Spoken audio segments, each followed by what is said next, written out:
The clay that learned to breathe Myra's hands were always dusted with clay. From dawn until the lamps were lit, she sat at her wheel in a small riverside town, shaping bowls, cups, and vases with fierce concentration. Her studio smelled of wet earth and firewood, and the wheel hummed like a restless insect beneath her palms. People said she was talented, some said she was gifted, but Myra never believed them. Each piece she lifted from the wheel was measured against an invisible standard she could never reach. The rim was a breath too thin, the curve leaned a hair to the left, the glaze pooled where it shouldn't. When the kiln cooled, she lined her work on the shelf, and felt the familiar ache in her chest. Not good enough, she whispered again and again. She kept the flawed pieces hidden, stacking them behind the studio where weeds grew through cracks in the stone. She told herself she would fix them someday. Instead, she worked harder, longer, chasing a perfection that always stepped just beyond her reach. One evening, after a firing went wrong and half her bowls cracked, Myra walked down to the market in a storm of thoughts. Lanterns swayed overhead. Laughter rose from tea stalls. At the far end of the square, she noticed a woman weaving beneath a fig tree.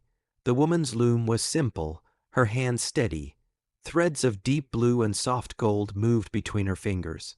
The cloth growing there was uneven in places, thicker here, lighter there, yet it seemed alive, like water catching light. Myra watched, unable to look away. "You stare as if the cloth will answer you," the woman said kindly, without lifting her eyes. "I'm sorry," Myra replied. It's beautiful." The woman smiled. "Beauty is a generous thing. It shares itself easily." She gestured to the space beside her. "Sit." "I'm Grace, Myra," she said, sitting. "I make pottery." Grace nodded. "I know. I've seen your hands." Myra laughed nervously. "Then you know how often they fail." Grace finally looked up. Her eyes were calm, like a lake after rain. "Show me your failures." The word stung. Still, the next morning Myra brought a basket of pieces she'd hidden away. The cracked bowls, the lopsided cups, the glaze that ran like tears. She placed them before Grace, bracing herself. Grace touched each piece slowly, as if listening. "These breathe," she said at last. "They're mistakes." Myra insisted. "I ruin everything I touch." Grace held up a cup whose rim wavered. "This one remembers the wheel's speed. This bowl remembers your hesitation. This glaze remembers the heat of the kiln." She set them down gently. "Creation is a conversation, Myra. When you demand perfection, you stop listening." Myra frowned.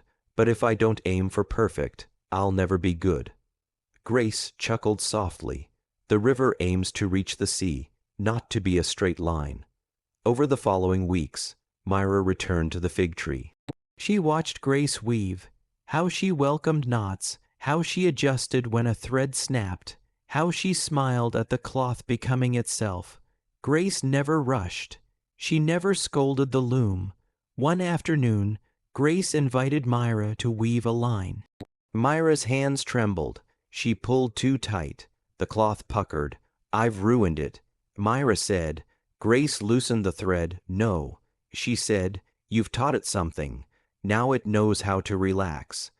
That night, Myra returned to her wheel and did something she had never done before. She did not plan. She did not measure. She centered the clay, breathed, and let her hands follow the turning earth. A bowl rose. Imperfect, alive. When the rim dipped, she didn't correct it. When the wall thickened, she didn't fight it. She felt a strange lightness in her chest, as if a window had opened. When the piece came from the kiln, it wasn't flawless, but it held warmth, it held her breath, it held the quiet joy of being made. Word spread, people came, not for perfect pottery, but for pieces that felt human. Myra placed even her failures out on the shelf. They sold quickly. Some customers said the cups fit their hands better.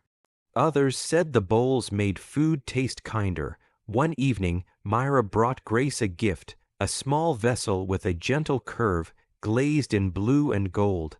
"It's not perfect," Myra said, smiling. Grace laughed. "Then it's finished." As the seasons turned, Myra learned what Grace had known all along, that joy lives in the making, not the measuring, that letting go does not mean giving up, and that creation, like life, becomes beautiful when it's allowed to breathe. Wisdom: stop chasing perfection. Start honoring the process. What you create with presence and patience will always be enough.